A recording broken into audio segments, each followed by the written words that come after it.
Committee on Ordinance will come to order. Call the roll. Council Kadim, Council Kilby, Yeah. Council Liberty LeBeau, Council Viveras. Yeah. Chairman Loon. Yeah. Pursuant to the open meeting law, any person may make an audio or video recording of this public meeting or may transmit the meeting through any medium. Attendees are therefore advised that such recordings or transmissions are being made, whether perceived or unperceived, by those present and are deemed acknowledged and permissible. We noted that Council LeBeau just arrived. First order of business is citizen input. Do we have anybody signed up for citizen input? Just for this. Anybody here to want to be heard on any issue? Come on down.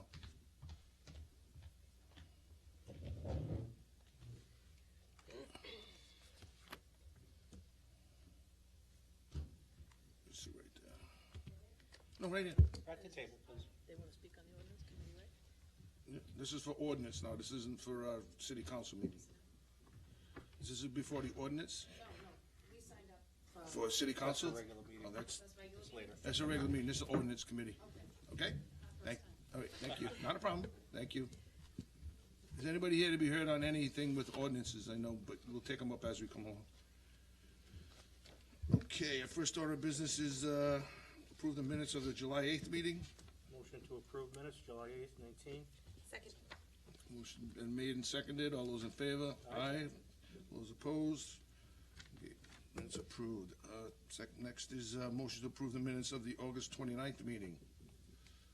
Motion approved? Second. All those in favor? Aye. Opposed? Approved. Okay, next, the fourth order is a proposal of ordinance traffic handicap parking was referred on 9/24 and 10/8. Motion to adopt. Second. Motion to adopt has been made and seconded. We're gonna need an emergency preamble on this, but all those in favor? Aye. Aye. Opposed? I'll entertain a motion for emergency preamble. So made. Second. Motion for emergency preamble is made and seconded. All those in favor? Aye. Aye. Opposed? Next is a proposal on ordinance. This is to go through first reading. It's traffic miscellaneous, or is referred 9/24, 10/8, and 10/22. Motion to move through first reading will be appropriate if So that's made. what we're gonna do. Second. Motion is made and seconded. All those in favor? Aye. Aye. Opposed? So moved. I need a. Do we need emergency preamble on this one? No, I don't think so. No, this is just regular This is traffic. striking out, okay. Next one is a resolution, was a creation of a state authorized cultural district to be named the Fall River Waterfront Cultural District. It was referred on 10/22/19. You can have a discussion if you'd like, or if somebody wants to make a motion, we can. This is something that it basically needs a letter from the city so that they can get this named, so they can apply for some funding.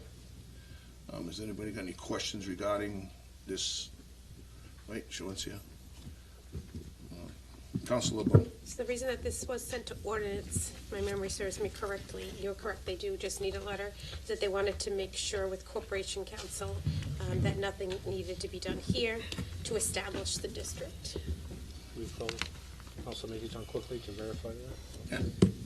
Now have the administration come down, Corporation Council, may see if you could just clear up of any issues that we may have. I think the issues were, was there anything the city had to do to make this a cultural district, or to basically approve the area? I think that was brought up by Sean, right? Yes. Council Kadim. You did make a note that Council Kadim is now here? Huh? Yes, I Okay. do.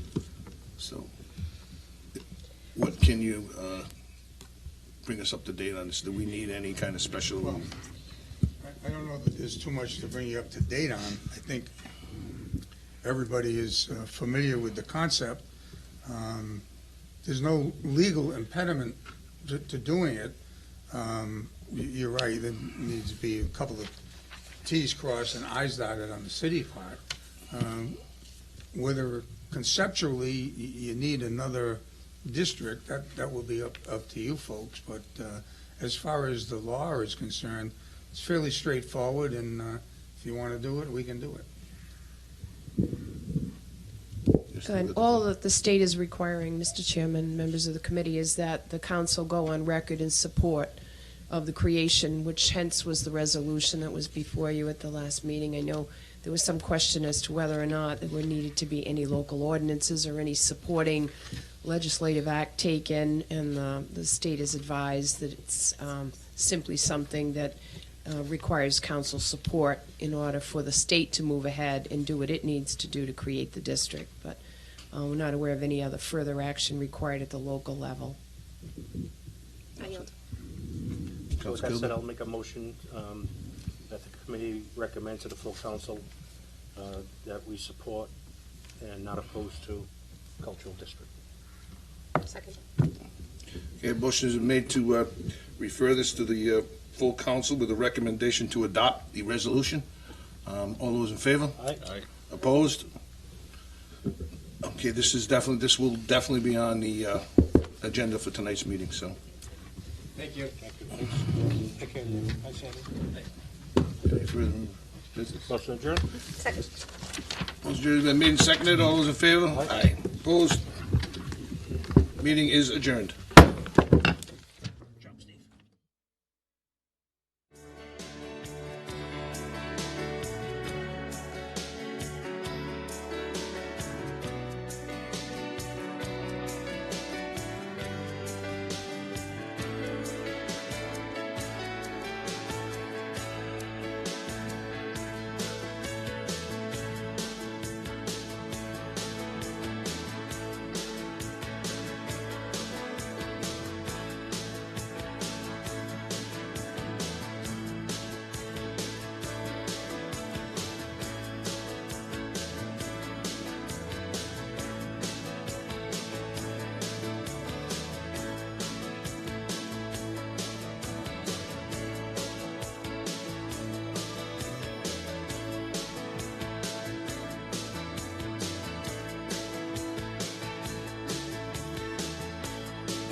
Madam Clerk, please call the roll.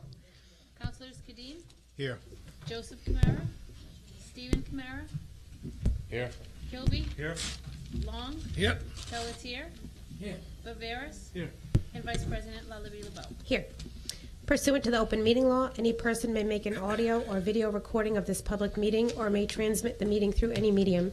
Attendees are therefore advised that such recordings or transmissions are being made, whether perceived or unperceived by those present, and are deemed acknowledged and permissible. A motion to open the public hearing? So moved. Second. Motion made by Counselor Kadeem, seconded by Counselor Kilby. All in favor? Aye. So voted.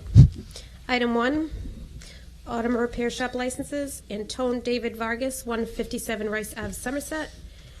DBA ADV Auto Repair, license to operate an auto repair shop at 681 Brighton Avenue on Lot F, 7-12.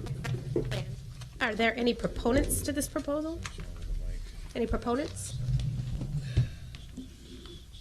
Yes, come down to the table, sir.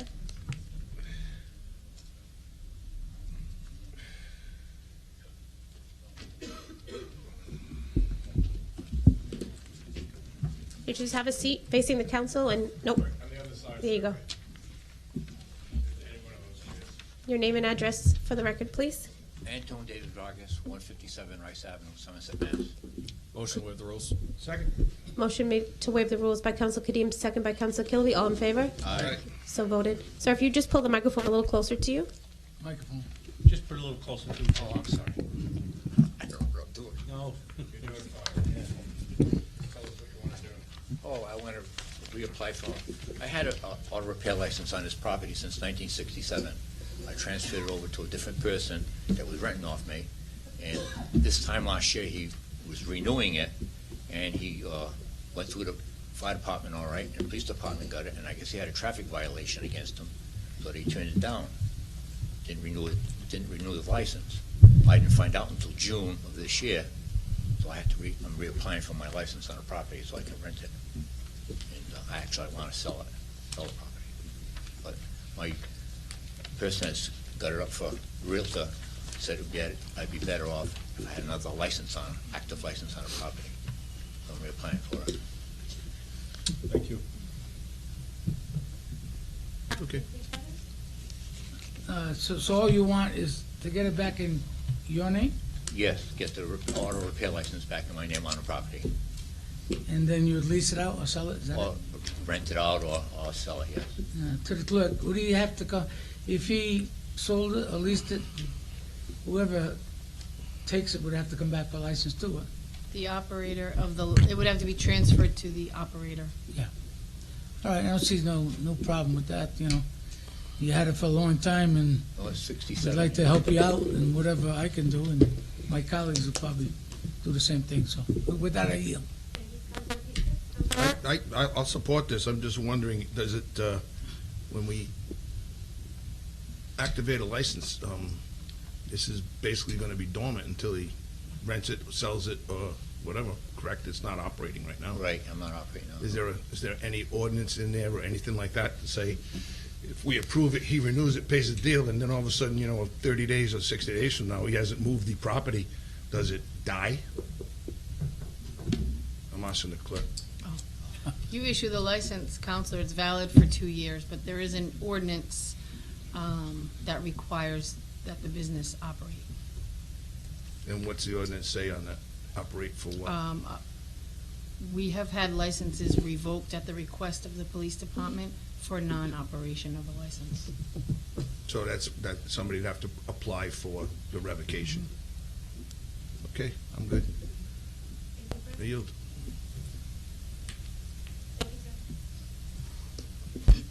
Do you have that straight? If, No, not really. well, I guess the way we're speaking is, if you were to apply for it, and, Whoever buys it or rents the property, they have to Well- reapply. if you put in your name and you don't run it, that's no good? No, it'd be good, unless somebody made a challenge to it and said it's not operational, we want to cancel it, then Yeah. you might be in trouble with that. But as long as nobody complains, you're not in a problem, so. Shh.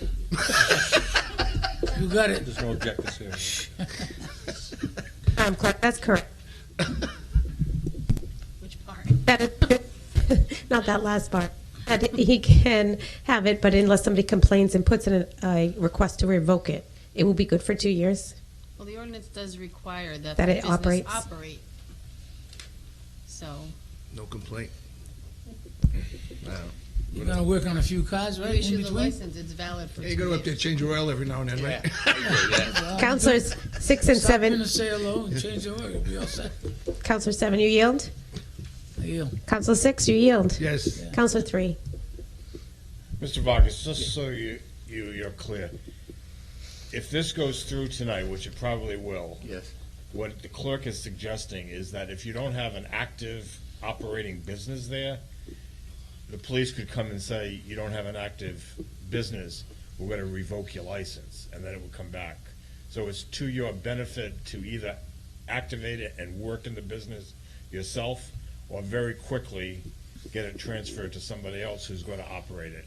Because if it stays vacant and not operating, you're putting your license in jeopardy of Oh, I being understand what you're revoked. saying. Okay. So that's, you should I'll either, change some oil on my car. yeah, you either should do something quick and get active, or else quickly get another person to get in there and rent it or buy it, and let that person operate it. So don't let it remain dormant very All right, long, that'll because it put you could in be jeopardy. canceled.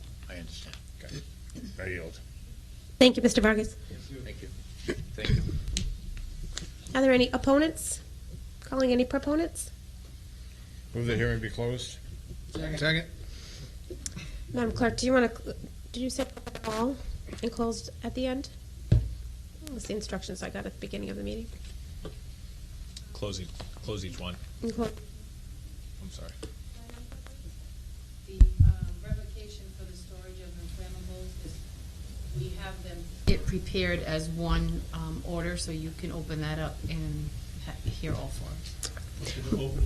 We're gonna Well, you gotta close the first one. one. Motion to close was made by Counselor Stephen Kamara. Am I Second. second? Second by Counselor Long. All in favor? Aye. Opposed? So voted. You want to adopt that one now, or you want to Move wait? the opening of the revocation of storage of flammable permits? Second. Oh, that'll go to. Motion made to open by Counselor Stephen Kamara, seconded by Counselor Kadim. All in favor? Aye. Opposed? So voted. These are all on one order. Duro Industries, care of Chase Street Inc., 124 Washington Street, Suite 101, Foxborough, to store 30,000 gallon number 6 fuel oil and 13,000 gallons in 55-gallon drums of coating material above ground at 110 Chase Street. Duro Industries, care of Chase Street Inc., 124 Washington Street, Suite 101, Foxborough, to store 30 gallons of number 6 fuel oil above ground at 1 Middle Street.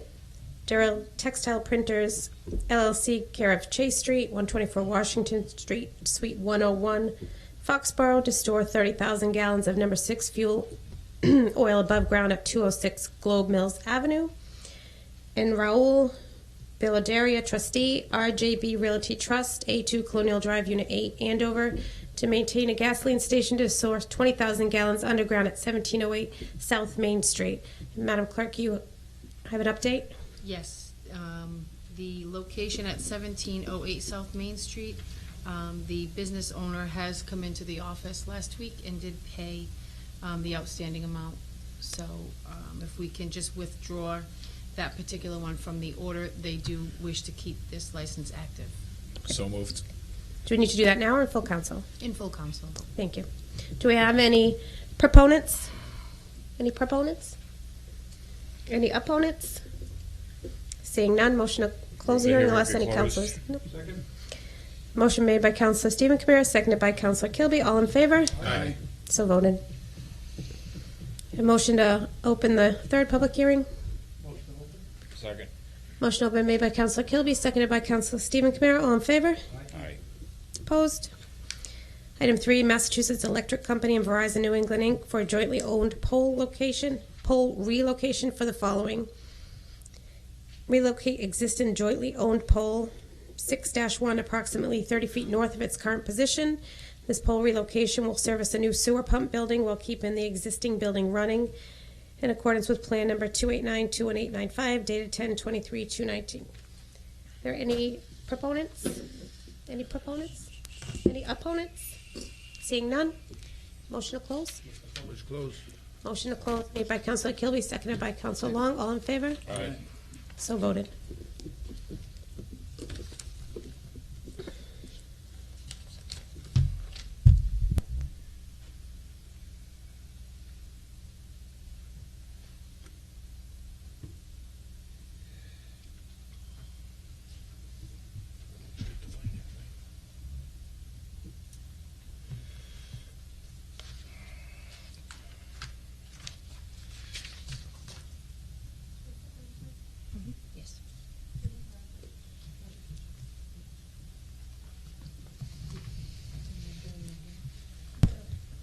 A motion to adjourn the So hearing. moved.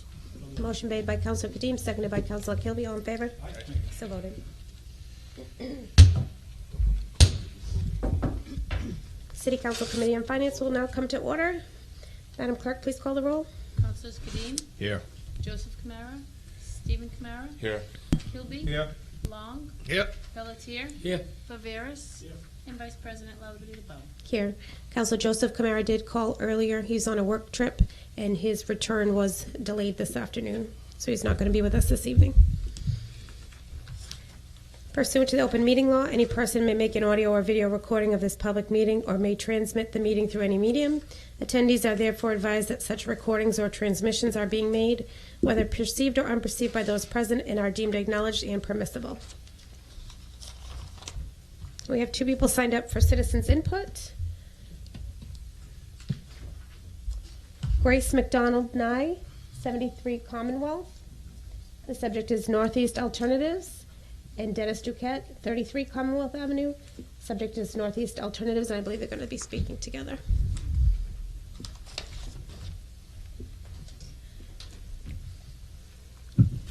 If you would each give your name and address for the records, please. Grace McDonald Nay, 73 Commonwealth Ave, Fall River, Massachusetts. Dennis Duquette, 33 Commonwealth Ave, Fall River, Massachusetts. And you each have 3 minutes.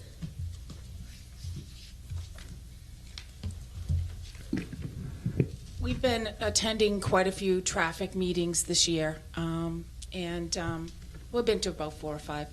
And they were fruitful to some degree, where we were having 18-wheelers turn around in our cul-de-sac for Northeast Alternative, which is the marijuana distribution center there, as well as not being able to get in and out of the end of our street, concerns for public safety based on the fact that during certain hours, there are sometimes no way to get in and out of the street.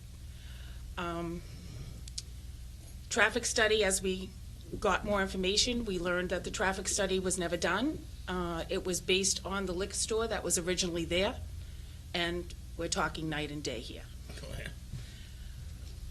We have families, we have noise that's happening. There are 2 houses that abut that property, have 3 school-age children, each of them.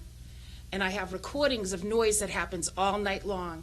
Humming noise, hissing noise, loud noises, 6 o'clock in the morning. I've been woken up, I'm across the street from there. We've been taking video of these noises, and they're constant. You can't open your windows in the summertime because of the smell. This is how this facility got deemed a retail property is well beyond me, because if you look at the percentage of that property that's being used for retail versus to grow marijuana and manufacture edibles, then you're going to look at a big difference between the retail space and what's happening in the building. We're looking to the city of Fall River to start to back the citizens of Commonwealth Ave and Heritage Court. We need help. We have elements in our neighborhoods. There was a gun pulled on someone. One of our neighbors got involved in it. The police were not involved. We spoke to the police at the traffic, and they had resolved it, but then didn't call because it had dissipated. That was a line dispute.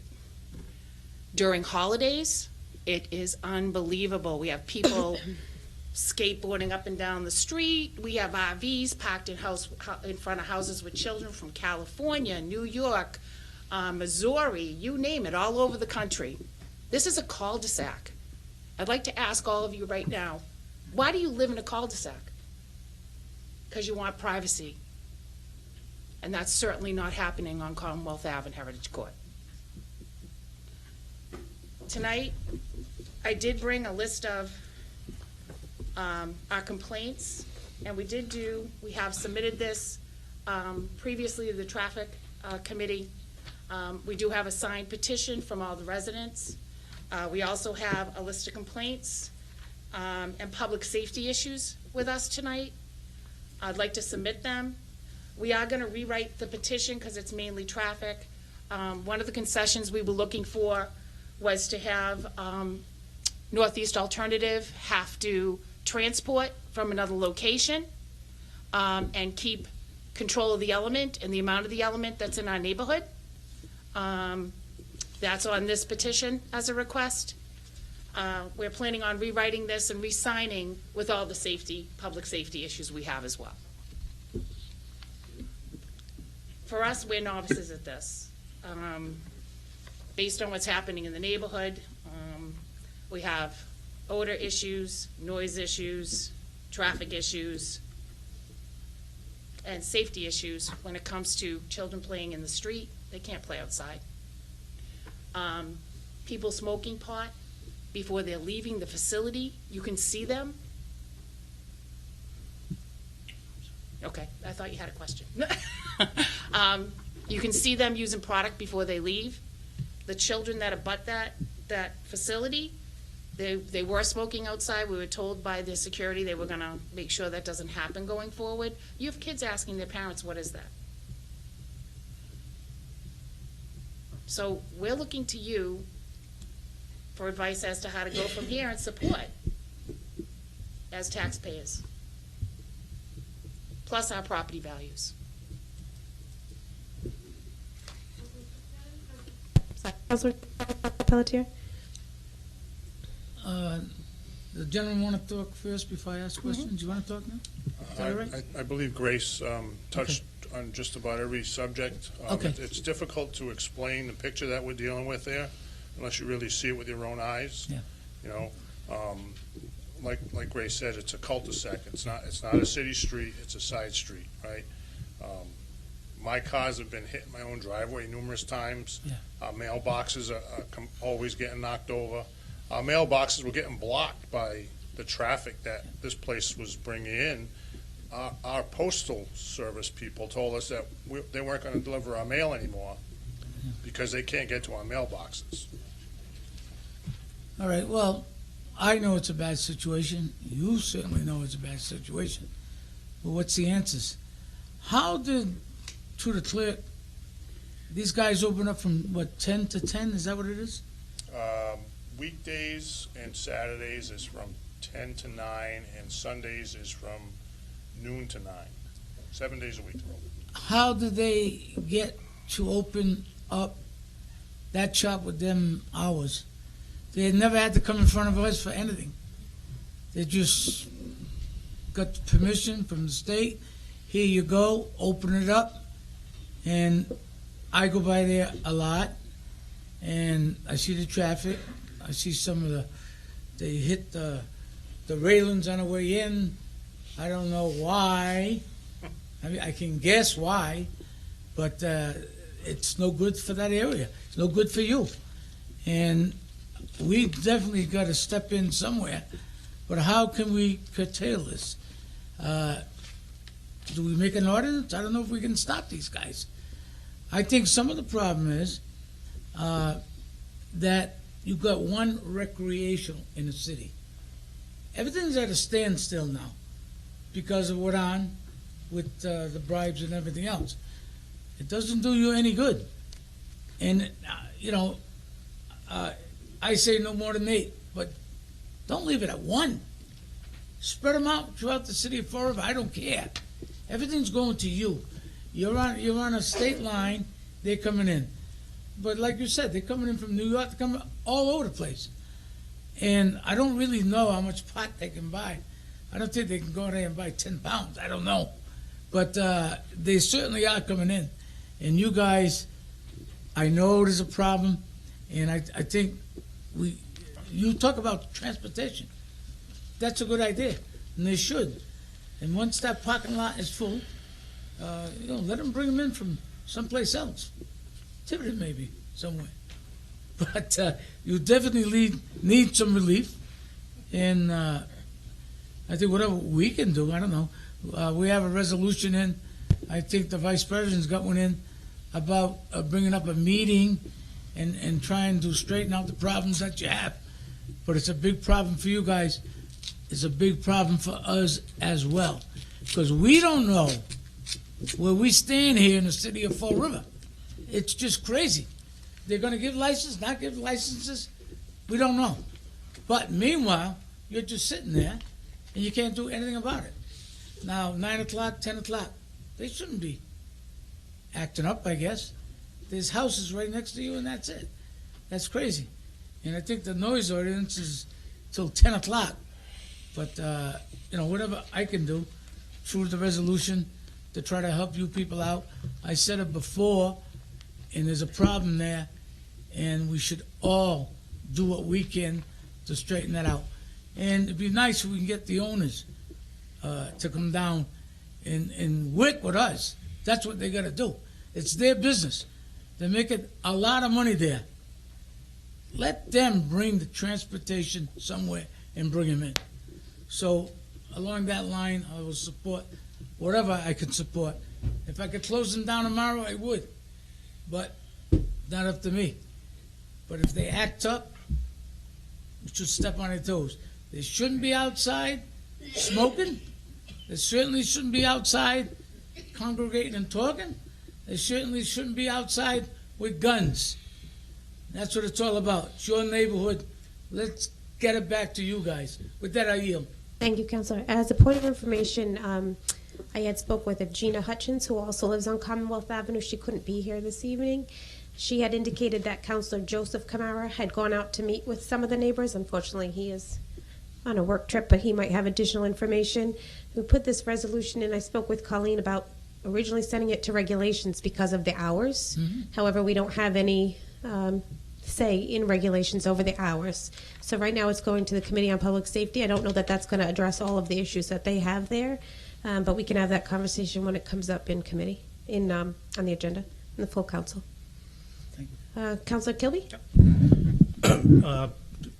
As Council Pelletier stated, Vice President LeBeau was nice enough to put a resolution in. I chair public safety. So I'll be happy as soon as possible to have a meeting. I did read that article in the paper with regard to Council Camara meeting with all the company, and I think their quote was they're working on some type of remedy. But just a random thought, it just seems like such an important issue that every council is concerned about. It might be, I'll argue this later on when we discuss the resolution, but we have the Committee on Finance, which is all the members of the council can put input into that. But interestingly enough, we received a letter from a concerned citizen, Attorney Paul Machado, who does not reside in your neighborhood, going over a checklist of things that he thought should have been considered when licenses are being issued. Asking, please describe the factors that were considered in issuing these letters of non-opposition. Was there a written checklist used in making these decisions? Is there a file containing information considered for each applicant? It goes on and on. What was the impact going to be to a particular neighborhood? And there's more points here. So obviously, I don't think these issues were addressed when the city was entertaining this license and how it's impacting your neighborhood. So those are my comments. I do chair public safety. I'm going to have a meeting as soon as I can. But if the council's will to have it go to finance, that might be a more effective means of remedying the situation for you. And maybe this is a very general question, but your road is a public street. It's not a private way. It's not a private way. Okay. It is a public road. The traffic. But the impact is beyond probably your cul-de-sac. But I mean, it's beyond. So it's. We did get signs. The traffic committee was able to put in, it's a dead end, and they were also able to put up no trucks allowed.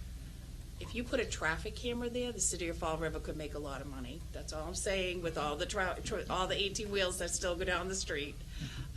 Additionally, there are a lot of work vehicles and work trucks going in there, like large trucks. Yeah. And we have no, I think Councilor Kadeen made this point a couple of meetings ago, we have no ordinance currently on the books, dictating, I think Seekonk does, dictating, how these applications are vetted. And so again, it crosses through a number of our committees here in the council. But we're going to be working on it for you, okay? So I yield. We did see an attorney, and the fees that were quoted to us were quite large based on the fact that this is all brand new, and it would be new litigation. Will will everyone on the street get an invitation to the public safety meeting via mail? The clerk, that's a usual procedure. So the abutters and the abutters of the abutters, usually, right, Colleen? Or Madam? If you We'll get- instruct the clerk to invite all of the residents, Yeah. certainly. So we'll do that.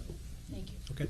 We'll publicly post it on our website, and you're having petitions signed, so I'm sure you're communicating with your neighbors as well. So I think word of mouth will circulate kind of quick. So. Yeah, we showed up several times, like in force for some of the traffic meetings where we thought a representative was gonna come from Northeast Alternatives, and we were told once they forgot. None of the owners have ever showed up. Dennis, you could speak to how you invited.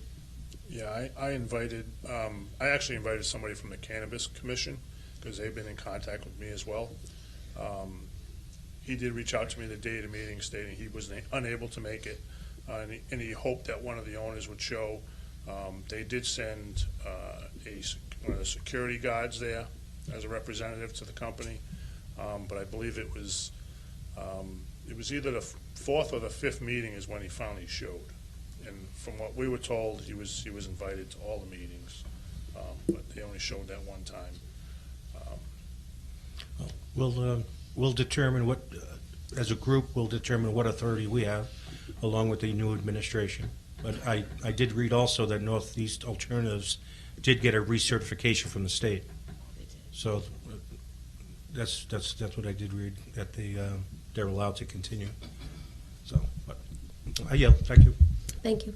Councilor Kilby, to answer some of those questions, there was a resolution in which the administration, the Corporation Council did do. It gave us all of the correspondence surrounding the licenses that were approved, the letters that were sent out, and it's all in the City Council room in the back. Thank you. Councilor Kadim? Thank you, Madam President. I know I'm going to sound like a broken record, but unfortunately, all these concerns need to be addressed when the host community agreements are given out. If not, I don't believe the city council or the city has really any authority when it comes to this, because the license is issued by the state. But with that, I know we have a resolution that's before us in full council. So whichever committee that gets forwarded over to, Madam Clerk, could we just request from the Corporation Council to do some research and kind of tell us what jurisdiction the city council or the city has in terms of enforcement for any traffic, quality of life complaints that residents may or may not have, so that we can go into this meeting prepared to have these conversations.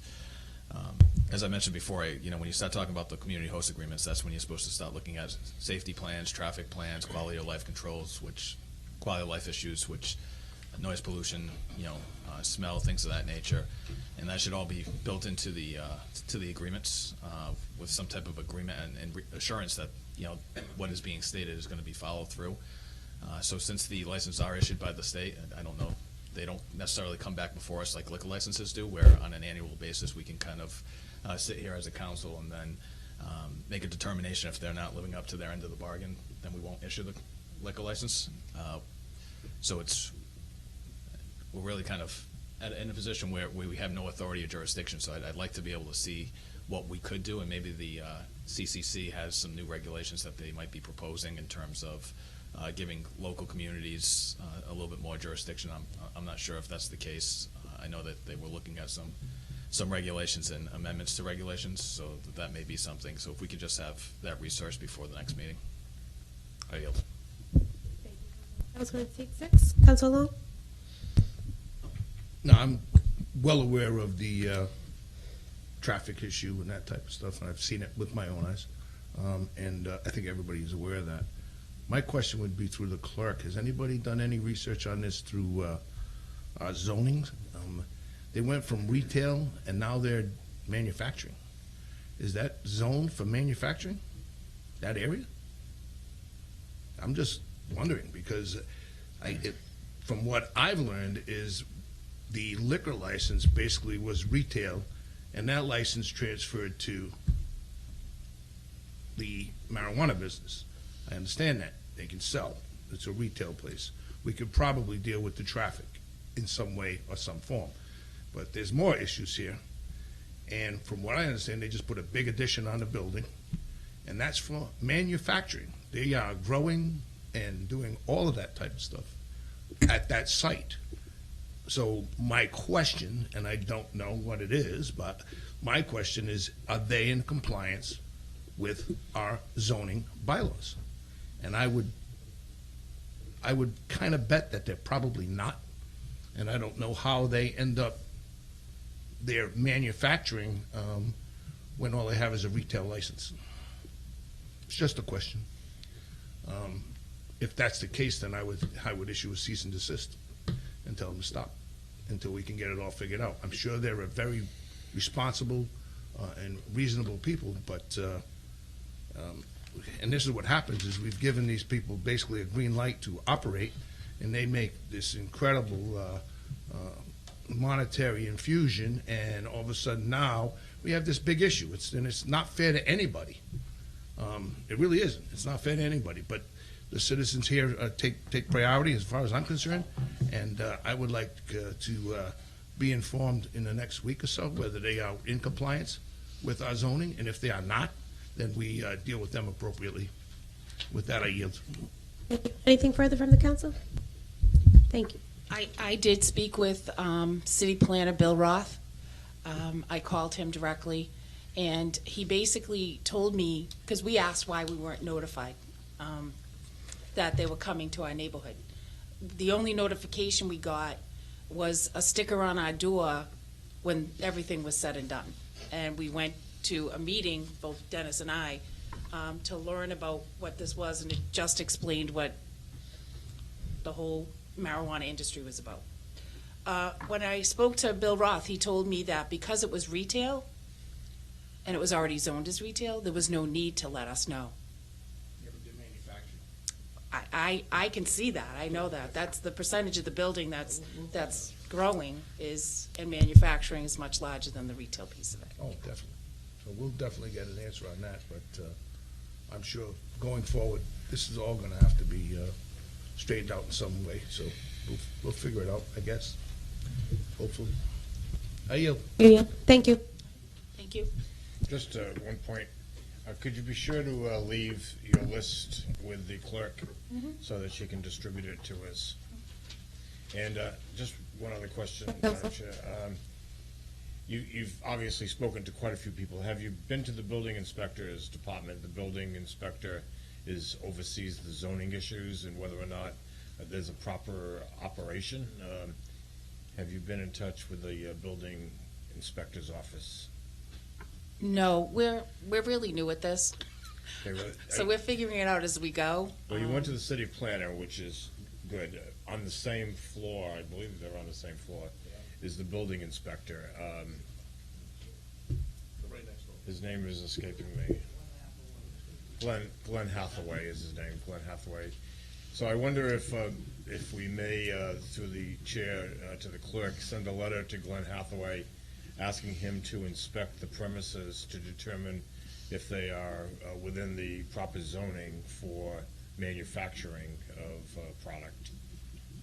Because it seems like there's no question that it's a retail operation, so I don't think that we're going to be able to stop the retail process, but Mr. Hathaway can determine whether or not manufacturing falls within the zoning, and if it doesn't fall within the zoning, then as was suggested by my colleague in seat 6, that a cease and desist order could be rendered to stop any manufacturing.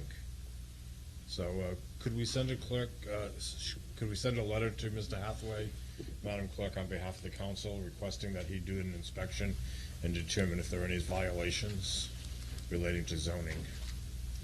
With no objection, I yield. Thank you. Thank you. Thank you. Thank you.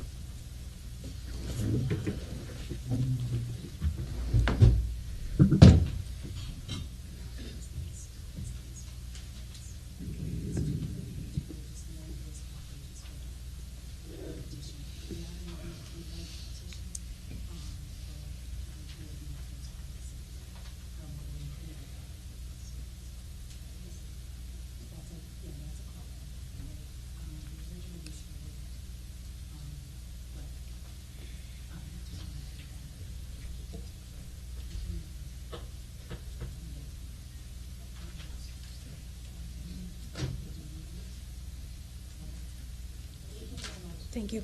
Thank you. No further citizens input. Item 2 is a resolution. The administration to obtain bids and present plan to install a multi-level parking garage. This was tabled from May 14th. The administration can come down.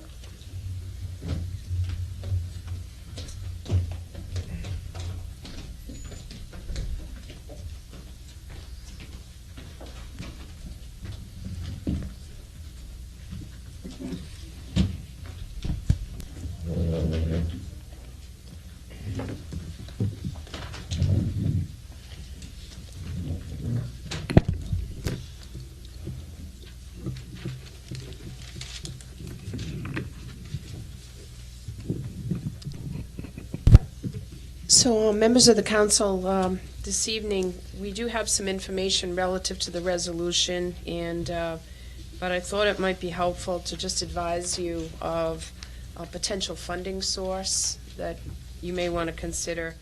Our legislative delegation did manage to get a bond authorization included in a bond at the state level for economic and infrastructure improvement.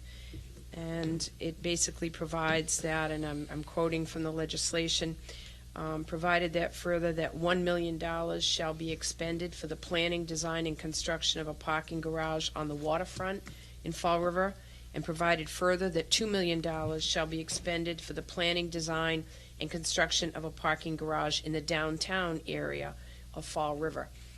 This process would require that we complete the construction costs. It has to be submitted to DCAM, the Division of Capital Asset Management, for consideration. The funding would have to be issued. It's simply been included as authorized but not issued.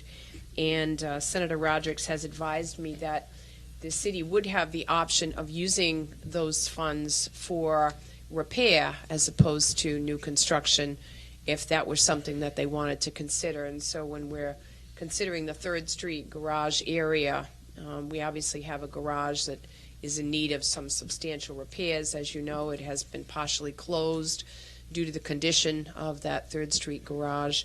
But again, the resolution does address the construction of an additional facility across the street in the flat surface area, and we do have information for that.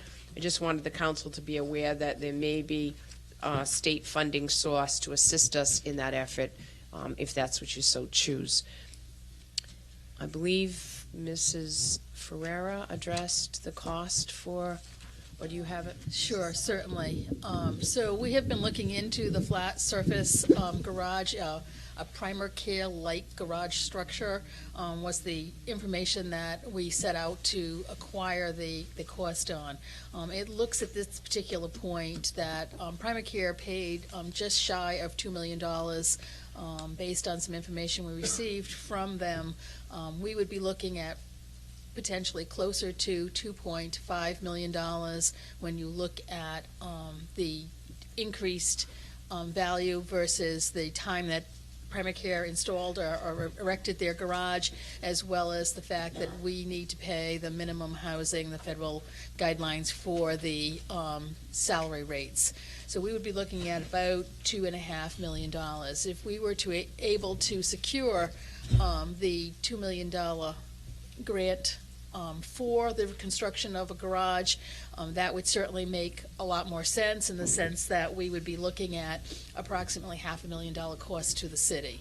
If we do not, are unable to secure that, then it is not feasible to erect a garage on that particular lot. The lot would give us approximately 110 additional spaces over the 110 or so that we currently have.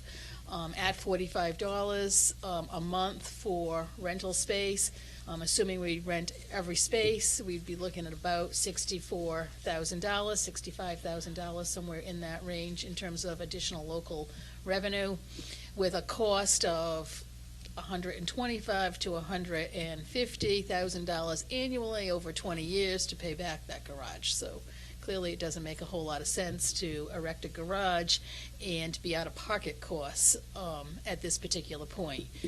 With that said, I think the administration, as well as this council, needs to go back and look further at the potential of rebuilding and repairing the Third Street garage. Mr. Gallagher got some information today, or late today, with a cost of about $80,000 to do some repair to the next swing of spaces that go up into the garage. What that would do for us is it would free up approximately 46 spaces. If we were then to look at the plans that were done a number of years ago in terms of the evaluation from the engineering company to repair all of that garage, looking at those numbers from back a couple of years back, we again are looking at somewhere around the $2 million range.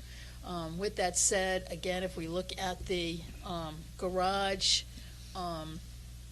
possibility in terms of the transportation bond, we could use those monies for that as well. So there's a lot of still open questions here.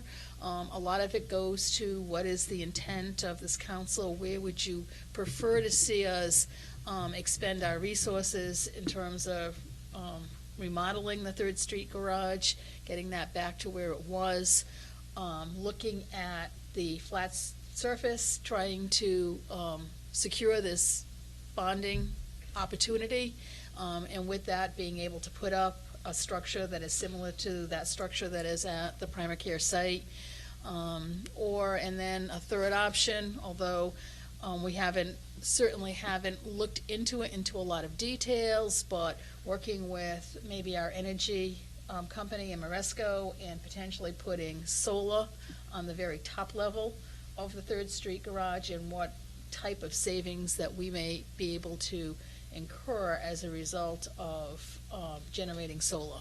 So there are a lot of still open items. I think if it's the will of this council to go forward and apply for the transportation monies in the bill, and potentially be awarded that, the question would then be, would we be able to better utilize that as a repair on a structure that is in disrepair as we currently sit here, or does it make more sense at this particular time to put up another structure across the street? There will be a few issues with that structure across the street if we do put it up. There is a CSO project that is underneath. Mr. Gallagher could probably speak better to that particular structure, but it looks like, based on the footprint, that we would be able to put up a unit that would house approximately 110 to 120 spaces. Councilor in seat 7, Councilor Pelletier. Did you say 80,000 to repair the Third Street? Only to go up to improve the number of spaces to about 46 additional spaces. So Mr. Gallagher can speak to the repair, but it's not going all the way up to the top. Why is it not going all the way to the top? To do the entire garage, excuse me, to do the entire garage, it was the 1.3 to like $1.9 million to repair the entire garage. The 1.9 was an optional of replacing panels on the roof. Some of the T structures and that, if we opened up the entire garage to cars all the way to the roof line. If we decide to do like the solar panel idea, where we would maybe rubberize the roof, put an EPDM roof on it, and put solar panels on it, we would fix the lower structure, maybe the 1.3, 1.5 million to fix the lower structure. What we're trying to do is right now to get some additional spaces. Right now, we're kind of fighting people off to park there. So doing some of what we're doing is doing some of the ceiling repairs of where you can actually bring cars into and drive on, but the ceiling parts of that area spalding, the concrete's falling, so that we can move the fence and go up another couple of levels so that we can park some cars there. Still needing a lot of repair, but being able to open up, roughly 46 spaces to alleviate some of the congestion that's happening there. Now, the $2 million bond, do you have to, you can apply for it, you apply for it. Now, are you pinned down to a spot, or are they gonna give you money saying, put the parking deck up? As I spoke to Senator Rodericks, he seemed to feel that, obviously, it says downtown in the legislation, but again, simply because it's authorized and in a very large bond bill, it still has to get issued. So we would still have to go through an approval process before the funds would become available. Additionally, he did seem to feel that if the city decided that it wanted to change the allocation to put maybe more money into a waterfront facility parking garage as opposed to dividing it. At the present time, it's $2 million for downtown, $1 million for the waterfront. But he said it would be up to the community to decide if it wanted to take some of the downtown money and shift it down to the waterfront for parking, which, I mean, we know we clearly have a need on the waterfront as well. So there's some flexibility in terms of how we might allocate the funds. There is a possibility that we could use it for repair versus new construction, but we also do need to get approval to have the bonds actually issued so the city can receive the funds. What kind of time frame are we talking? Well, it's currently, again, authorized. We'd have to submit to DCAM, and that would be all of the itemized costs for whichever project we decide to pursue. I'm assuming there'll be some review and oversight by them before they would go ahead and approve the construction. So, I mean, it's going to take some time, Counselor.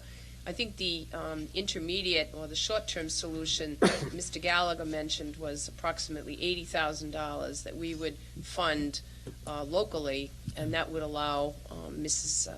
Ferrera to get an additional 46 spaces. 46. So we have a That's on short-term 3rd Street, all right? solution, and that would be at 3rd Street, yes. All right. Are we, Laura, are you maxed out with parking? At the 3rd Street garage, yes, we are. We have 156 spaces, and every single space is taken, and I have a waiting list. I have a lot of Board and East elderly people that really like parking in there, especially in the winter months. Yeah. Right now, I can't issue any more for 3rd Street garage, so I'm having them go down to Pearl with the hopes that we can fix those 2 levels and open up those spaces.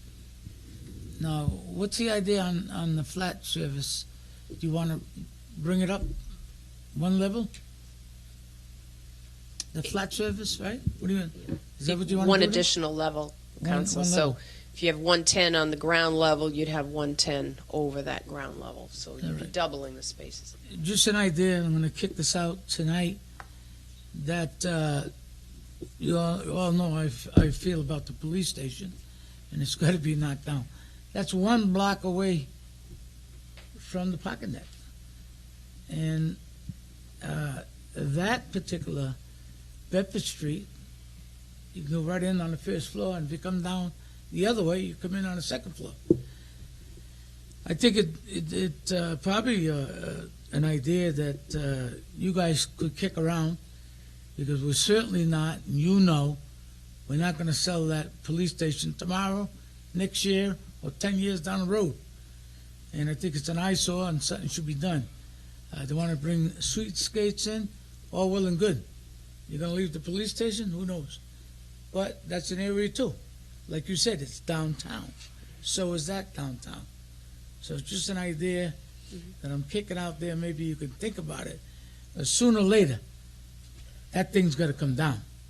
And maybe the next council meeting, I'll have a resolution, see if we can knock that down. It just got to be done. I know there's a little extra money. Maybe we can get it done.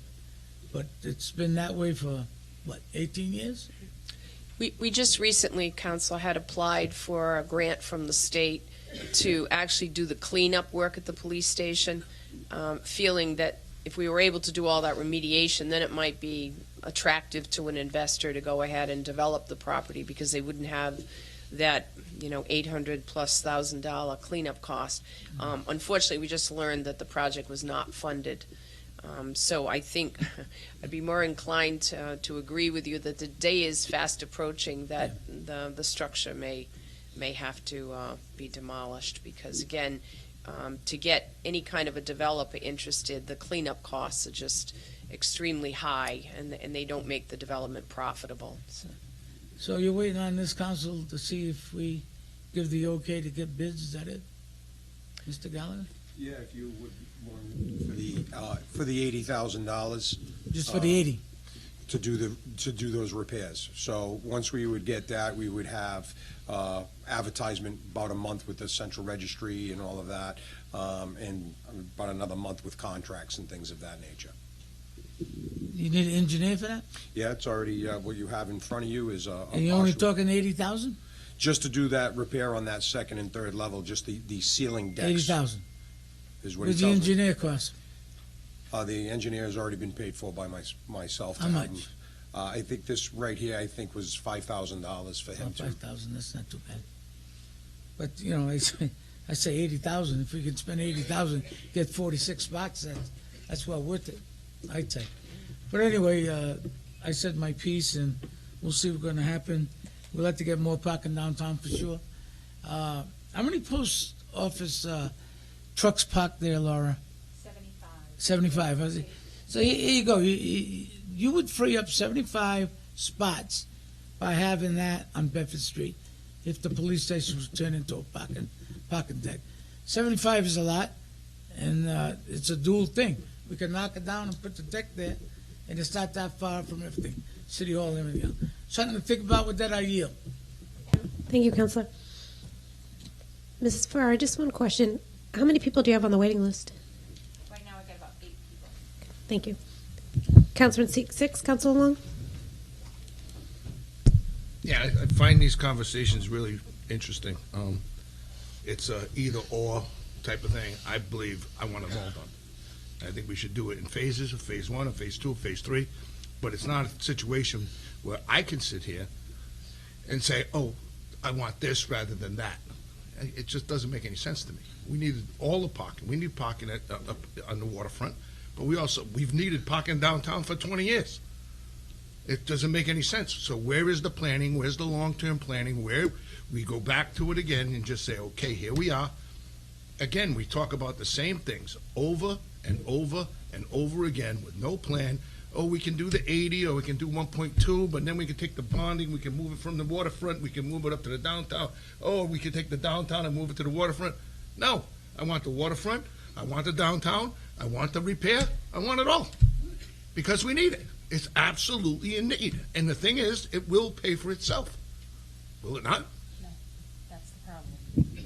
But there is funding in there. It's not going to be totally, how much are we talking about? That's gonna So cost? if we were to do both, let's just stick to Third Street Okay. and the flat lot. Yep. If we were to do both, Yep. we would need approximately $5 million. Total. We would get $2 million from this bond. Correct. We're not going to free up enough of spaces to earn the money to pay the principal and interest on the bond. And the bond would be for $2 million. The bond from the state would be like a grant, so that $2 million We would get- be money that we would And you'd receive. bond for 3. And we need to bond for 3, and that's the problem. And how much are we short on the 3 when it really gets down to it? Well, if we looked, our analysis that Mrs. Ferreira did was on the flat lot only, because that's what this resolution was. The flat lot would cost us about $2.5 million. That's a repayment on a annual basis of about $150,000. The most we can get in terms of additional revenue in that lot, if every space was taken, is $65,000. So right from the get-go, At what cost? What's the cost of the parking? $45 a month. $45 a month? Is Yes. that the going rate now, 45? That's what we're charging all of the monthly renters. Now, Same, if but we is have a that the going rate for 7-day parking, renter, we 45? can, if we have a 7-day renter, like the high rises, the Board and East and Board and West, we could potentially get a little bit more, but right now, we're getting $45 a month. So you get $45 a month for each vehicle, and that's what you're charging the post office? Yes, the post office was actually paying $35 before. When we took over, the administration had decided that they should pay like everyone else. So the contract that we have with them, they pay $45 for each vehicle. We do have probably roughly about 20 people that do pay $50 because they park there from Monday through Sunday. Now, what happens during the daytime when the post office trucks leave? do you rent those spots during the day? They're taken throughout the day with the individuals that park there and out in the morning, and the garage is always full. And see, that's why this is where I get a little bit confused on this, because who parks a car there for 24 hours a day, every day? Doesn't make any sense to me. If there's a resident that's using it for work, and they go in, they park, they get up, they go to work. When they're at work, that you can rent that by the hour. Right, but the residents that are there are all elderly, so they don't work. Okay. So they get up in the morning, they go do their groceries, they come back. Everyone else is court employees, city employees, DAs. It's all people that park at the garage and go to work. 5 o'clock, yes, at 5 o'clock. And throughout the day, right now I have a parking control officer that's there every morning so that we can see what's going on with open spaces. So before 12 o'clock, I'll have 14 spaces available. Before 2 o'clock, I'll have 8 or 9 spaces available. So there are people that leave early. So I'm trying to make sure that there's always spaces available for those people that park there 7 days a week, that are going grocery shopping, or that are going out and come back and have a spot. So from a commercial standpoint, nighttime park, there's no available nighttime parking? None. The only people that park in the 3rd Street garage nighttime is the residents that live close by that pay for the 7 days. You probably have about 20 to 25 cars that are there. So how many spaces you got available at night? So if somebody wanted to go down and say, hey, I'm going down there for There's dinner. plenty of spaces available. And they can use them? Yes, we do have a kiosk there. Yep. But the way things are going now, I'm focusing more because I don't have spaces. The biggest problem was jurors are supposed to go to the Pearl Street garage. So when they were putting the address into their GPS, it was taking them to 3rd. I had to turn them away because if I have 20 or 30 jurors that park on 3rd Street garage, the people that are monthly parkers, there won't be any spaces. No, I'm just looking at this, and we can say the number of spaces, okay? It doesn't, the economics don't work. Right. But we got to look at the return on investment also. When we have available parking, that also brings other businesses to the downtown area. One of the biggest concerns everybody has when they go downtown is, where am I going to park? We have plenty of spaces on Pearl Street. No, I understand. So I'm just saying. So we have to outweigh that as The well. only thing is Pearl So- Street's in a very, not the most convenient location, because it's down the hill. Right. People do not want to park their cars and walk up the hill. They just don't. I mean, some people do, but for the most part, they don't. So we need something more convenient. I think that that flat street, the flat spot that we're talking about, is much more convenient. It's easier to walk and that type of stuff. Pearl Street's a little more difficult. But we really need to address this, and we got to do it in phases. How do we address, if we're talking about developing downtown, developing the waterfront, we really need to discuss the parking issue and how we're going to address it moving forward. Because without parking, we're kind of dead in the water. So if it's the will of this council to approach the state and utilize the $2 million that's been set aside for downtown parking to erect a garage similar to the primary care structure on the flat surface, we can certainly start to go ahead in that direction. That would be my idea. And then I'd approach them more for the downtown, for the waterfront. And as long as the bond can be authorized throughout the Commonwealth, then we could have a much less impact on the total authorization of the city debt. So it seems to be, I just don't like this either-or type of thing. It should be an entire piece within everything. You know, we just spent I forget how many $1 million on the waterfront, but we still don't really have the parking issue resolved. How people are going to access it, we got the train coming, how much parking we putting down there for trains? Do we have any of that? We know how much has been set aside? Probably not enough. Not at all, Councilor. Right, so it's there, it's all there. The only thing we don't have is parking, so that is going to be a hindrance to further development. So we need to figure that piece out. And in the meantime, we don't want our downtown to die. We need to put more parking in the downtown. So I say we do both of them. Do the repair and the construction on the flat surface at the present. But I don't want to get in a situation where we build a building on the CSO project and then we have a problem. That doesn't make any sense. So that I yield. Anything further, councilors? Councilman seat one? Thank you, Madam President. I agree with my colleagues. I think, number one, we just need to really kind of work with the redevelopment authority. They just did their whole downtown urban renewal plan. A lot of that, kind of addressed the need for parking. I think with the new administration coming in, we really need to kind of have a long-term strategic plan in terms of what parking looks like in downtown and the waterfront. I think before we really have a good grasp of that, I don't think we should be investing money in a 3-level parking garage if that's not what makes the most sense. Maybe that property is more valuable for development versus anything else. And I understand this $2.5 million set aside, but the likelihood of that being released by the governor is almost slim to none. You see that on a year-to-year basis with the legislature, where they just throw in a lot of these wish lists, and it's with good intent to try to get this into the bonding. And if the governor releases the money, it releases. But the likelihood of us really getting that $2.5 million is really not, in my mind, a reality. So I think we should really kind of take this opportunity with the new administration coming in, try to have them set up either a committee or, which should include some councilors and some other business owners, and really kind of delve into what the development of downtown really looks like moving forward, what the waterfront looks like, and then really coming up with a strategic plan. Because and the other piece is that maybe the parking doesn't make sense on 3rd Street. Maybe it needs to be located somewhere else where you're going to have a lot more foot traffic or, just interaction in a different part. Because, number one, it's hard to get to 3rd Street. I think Pearl Street's just that one where the location doesn't make sense. That's why we don't have a lot of people going there to park there. So before we start investing $2.5 million, I think it's just we need to make sure that we do the right thing and it makes the most sense moving forward. I'd love to have that money from the state, but again, we could sit here and say it's going to come down, but we might never see it. And I believe that's going to expire right at the end of the legislative cycle. It doesn't carry on, right? Does it July or does it continue? I'm not sure, Counselor.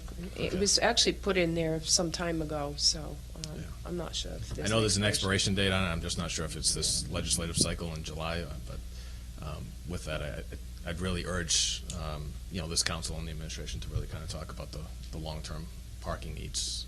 So with that, I yield. Anything further from the council? Is it the will of the council to table this item in finance? Motion to table made by Councilor Kilby, seconded by Councilor Kadim. All in favor? So voted. Is there a motion to adjourn? Do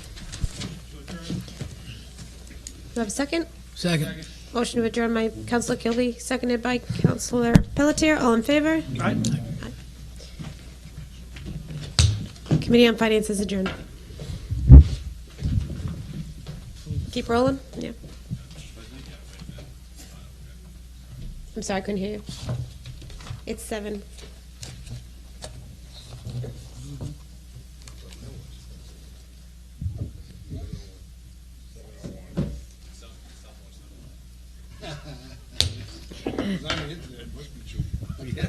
City Council will now come to order. Madam Clerk, please call the roll. Councilors Kadim? Here. Joseph Kamara? Stephen Kamara? Here. Kilby? Here. Long? Here. Pelletier? Here. Viveras? Here. Lullaby LeBeau? Here. Will everyone in the chamber please rise for a moment of silent prayer?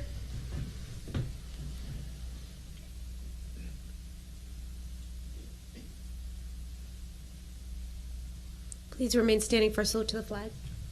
Pledge allegiance to the flag of the United States of America and to the republic for which it stands, one nation, under God, indivisible, with liberty and justice for all. Pursuant to the open meeting law, any person may make an audio or video recording of this public meeting or may transmit the meeting through any medium. Attendees are therefore advised that such recordings or transmissions are being made, whether perceived or unperceived by those present, and are deemed acknowledged and permissible. Madam Clerk? Whereas the residents around the area of Northeast Alternatives have expressed many concerns in regards to traffic, noise, and air pollution over the past several months, and whereas the residents are seeking a solution to their concerns, now therefore be it resolved that the Committee on Public Safety, along with the City Administrator, Director of Traffic, Director of Code Enforcement, and a representative from Northeast Alternatives convened to discuss possible solutions. Councilor Kilby? I'll just throw it out there. Like I said, I have no problem with being my committee, but it does cross into many other subcommittees, at least 4. So it might be wise. I'll throw it out there once again, just to amend it and have it go to finance. So, and actually, I'll also say 2 members of my public safety committee are leaving the council. Okay. So that's just a. So is it a motion to amend?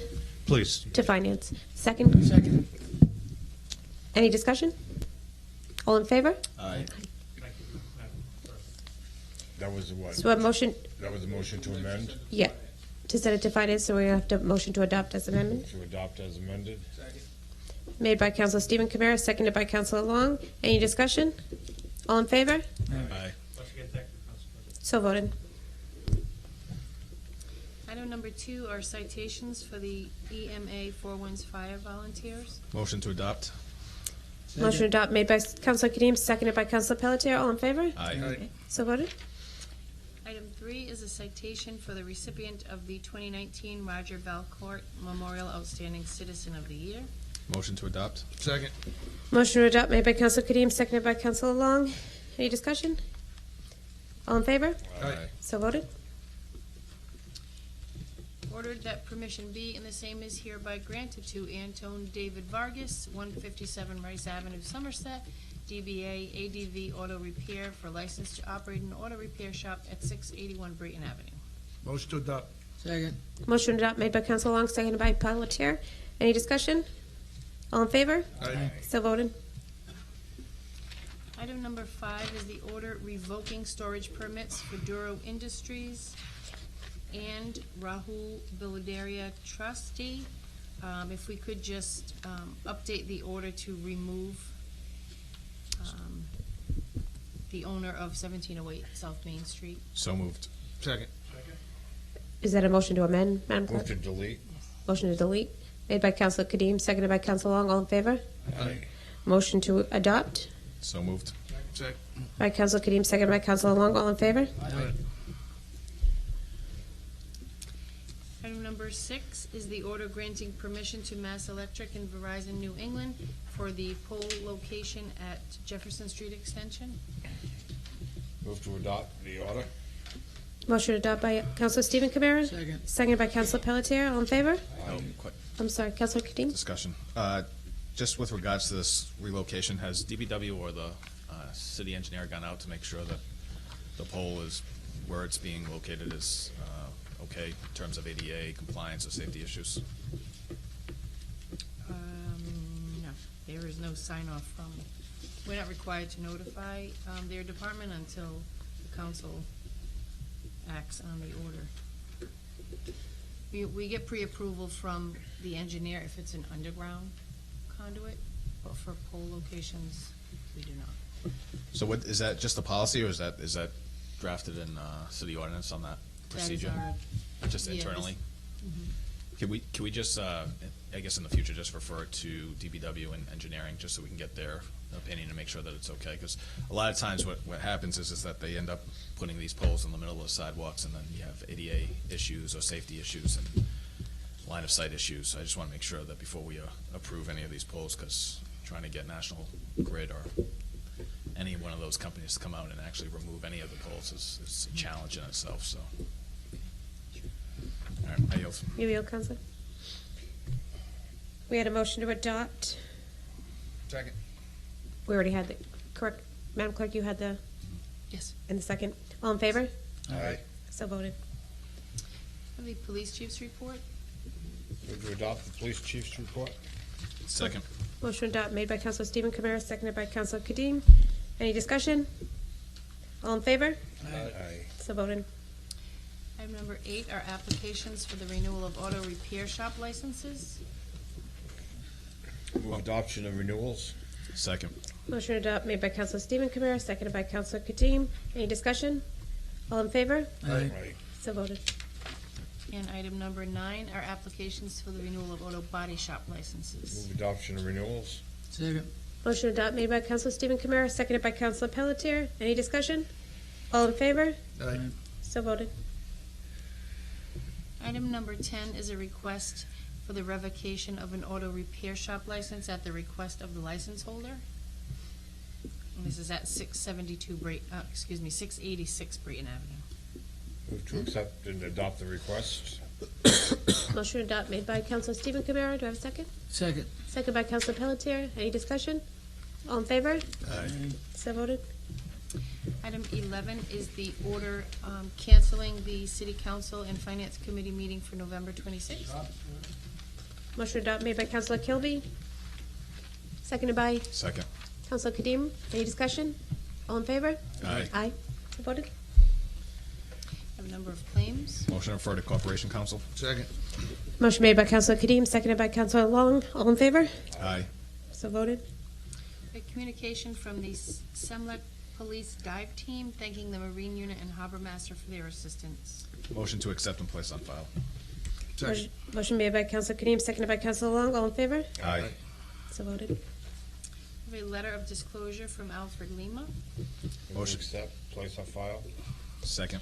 Motion to accept and place on file made by Counselor Stephen Kamara, seconded by Counselor Kadim. Any discussion?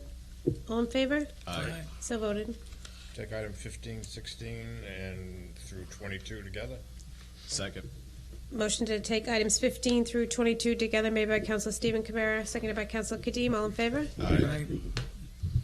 Move to accept the minutes of all meetings after reading. Move to accept the meetings after reading by Counselor Stephen Kamara, seconded by Counselor Kilby. All in favor? Aye. Madam Clerk?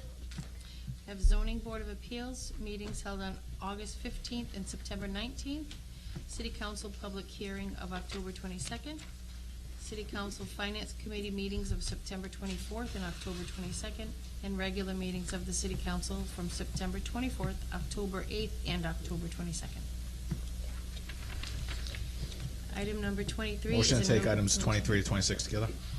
Motion to take items 23 through 26 together made by Counselor Kadim, seconded by Counselor Stephen Kamara. All in favor? Aye. Motion to accept and place on file. Motion to accept and place on file items 23 to 26 made by Counselor Kadim, seconded by Counselor Pelletier. Any discussion? All in favor? Aye. So voted.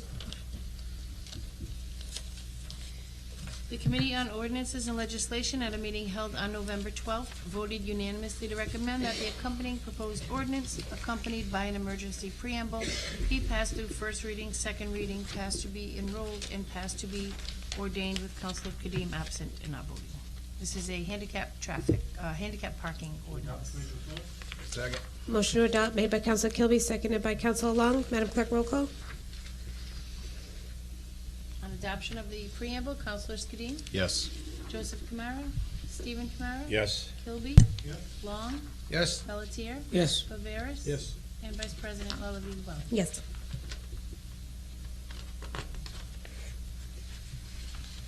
Move adoption through all readings. Second. Move adoption made by Counselor Stephen Kamara, seconded by Counselor Kadim. All in favor? Aye. So voted. The Committee on Ordinances and Legislation at a meeting held on November 12th voted unanimously to recommend that the accompanying proposed ordinance be passed through first reading. This is a miscellaneous traffic ordinance. Motion to adopt.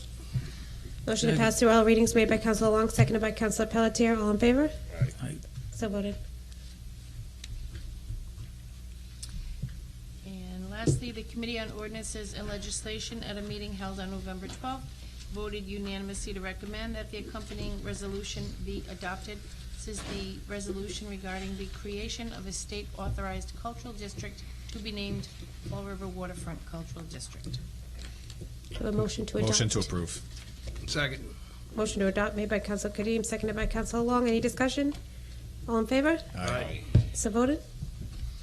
That's all we have, Madam President. Move to adjourn. Motion to adjourn made by Counselor Kilby, seconded by Counselor Stephen Kamara. All in favor? Aye. So voted. Yeah.